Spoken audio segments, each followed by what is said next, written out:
بسم الله الرحمن الرحيم والفجر وليال عشر والشفع والوتر والليل إذا يسري هل في ذلك قسم لذي حجر ألم تر كيف فعل ربك بعاد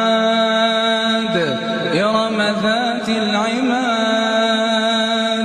التي لم يخلق مثلها في البلاد وثمود الذين جابوا الصخر بالوادي وفرعون ذي الأوتاد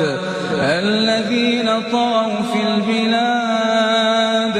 فأكثروا فيها الفساد فصب عليهم ربك سوط عذاب إن ربك لبالمرصاد